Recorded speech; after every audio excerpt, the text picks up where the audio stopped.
नमस्कार। दिवाली का टाइम आ चुका है और राजस्थान की राजधानी जयपुर में पटाखों ने अपनी रौनक बना दी है। सभी बाज़ार आप देख सकते हैं यहाँ बहुत ज़्यादा भरे हुए नज़र आ रहे हैं। और आज हम पहुँचे हैं हवा महल के सामने राजन पटाखाज़ में, जहां eco friendly make in India प्रधानमंत्री नरेंद्र मोदी की जो मेक इन इंडिया है उसको सार्थक करते हुए इको फ्रेंडली पटाखे यहाँ बनाए गए हैं। और भी बहुत टाइप के यहाँ पटाखे हैं। हम जानते हैं इनसे कि दिवाली पे क्या कुछ रहा है, किस टाइप के पटाखे इनके पास में है। क्या टाइम लगेगा मेरे को? तो आप हमेशा से यहीं परचेज करते हैं? हाँ, हमेशा से यहीं। तो कैसे है यहाँ के पटाखे की क्वालिटी? अच्छी निकलती है। क्या ऐसा स्पेशल है यहाँ के पटाखों में? तो क्या जेन्युइन मिलते हैं और दूसरा क्या रेट भी इनकी रेट रीजनेबल पड़ती है। अभी जैसे इको फ्रेंडली पटाखे जो मेक इन इंडिया में होते हैं और जो इको फ्रेंडली होते हैं, पोल्यूशन नहीं करते हैं, तो ऐसा कुछ लिया है आपने अभी? नहीं, वैसा कुछ नहीं। ओके जी, आप यहाँ पे आज यहाँ राजन पटाखाज़ में, तो कैसा क्या लग रहा है कि कैसे पटाखे देते हैं?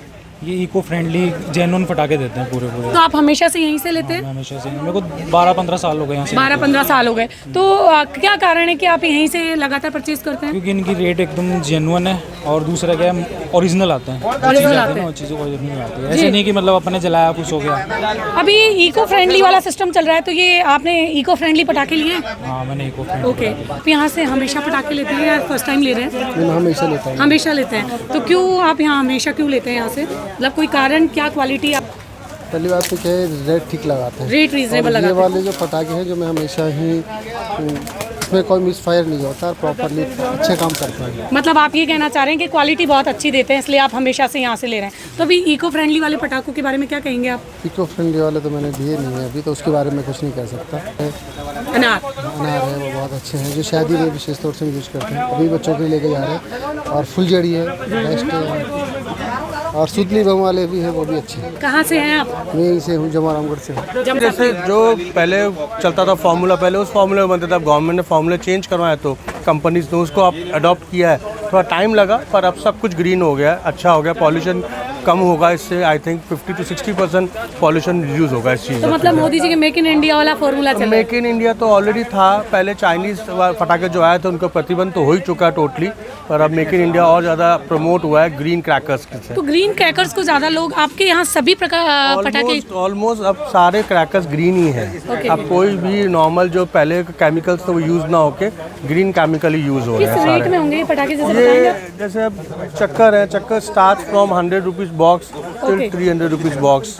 अच्छी कंपनीज के अंदर अच्छी चीज़ें। और जैसे ये आइस पेन वगैरह थर है, ये सब 150 रुपीज़, 250 रुपीज़, 500 रुपीज़ टाइप से। कोई डिफरेंस है इन दोनों में? तो बहुत ज़्यादा, बहुत रेगुलर आइटम, जैसे ये रेगुलर अनार कहेंगे अपन, ये रेगुलर जमीन चक्कर है, ये भी ग्रीन कलर नॉर्मल इग्नेट होगा, नॉर्मल चलेगा। अब इसके अंदर क्या है कि 3 स्टेजेस में चलता है, left right left with the colours. तो ये सब चीज़ें डिफरेंट हैं, कलर्ड वाली चीज़ें ज़्यादा आ गई हैं जो कि आजकल के बच्चों को लुभा भी रही हैं। हमारे साथ में सुरेश आसानी जी है, जो व्यापार मंडल के अध्यक्ष भी है। और आज यहाँ हम राजन जो पटाखाज़ है उनमें वहाँ उनसे बात करते हैं, जो इको फ्रेंडली पटाखे आए हैं वो कंसेप्ट कितना पॉपुलर रहा है और कितना अच्छा रहा है उनका। जी नमस्कार। नमस्कार। जो आपके यहाँ पे इस बार इको फ्रेंडली पटाखे हैं, जिससे गवर्नमेंट को भी बहुत छूट मिल रही है, या गवर्नमेंट ने भी जिसको प्रमोट किया है, तो कैसा क्या आपको लगा इसका रिस्पॉन्स लोगों से? देखिए, इसमें ऐसा है कि सुप्रीम कोर्ट के आर्डर के अनुसार जो केमिकल्स चेंज हुए हैं, बेरियम नाइट्रेट को बंद करके दूसरे नए केमिकल्स आए हैं, भले ही वो कॉस्ट वाइज थोड़े से अपर साइड आते हैं, लेकिन एक्चुअल में अगर देखा जाए तो 30 से 35% पोल्यूशन कम हुआ है, क्योंकि सल्फ़र कम पड़ता है, बेरियम पड़ता नहीं है।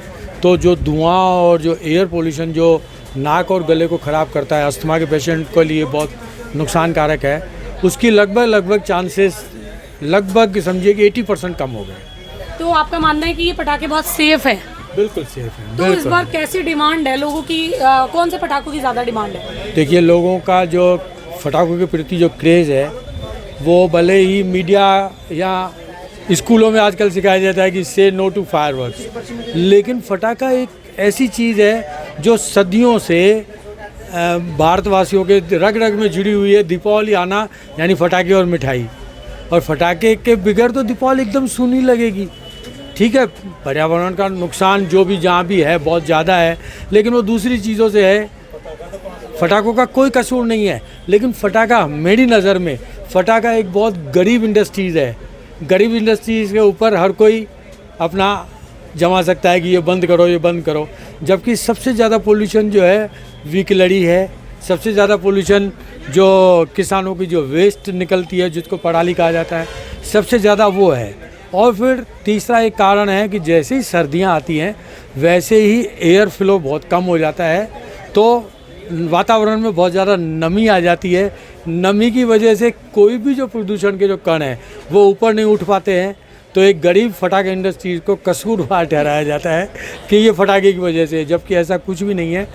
बाकी फटाकों में बहुत अच्छे नए आइटम इंट्रोड्यूस हो चुके हैं। ग्रीन क्रैकर्स बनने के बाद में जो एरियल आइटम का जो शौक़ बढ़ा है वो बहुत ज़्यादा बढ़ा है। एरियल आइटम में न तो ऊपर कोई पोल्यूशन की समस्या है, कि ऊपर भी आप देखेंगे धुआं नहीं है, सिर्फ स्प्रेड है, कलर्स का है, और नीचे से भी वो सिर्फ थोड़ा सा आवाज़ करके जाते हैं, कोई धुआं नहीं है। तो सबसे ज़्यादा सेफ़ तो है एरियल फायरवर्क जो ऊपर का फंक्शन है। बाकी जो ट्रेडिशनल चक्री, अनार, फुलझड़ी आइटम वगैरह हैं उनमें पोल्यूशन 30 से 35% कम हुआ है। क्रेज़ लोगों में बहुत बरकरार है।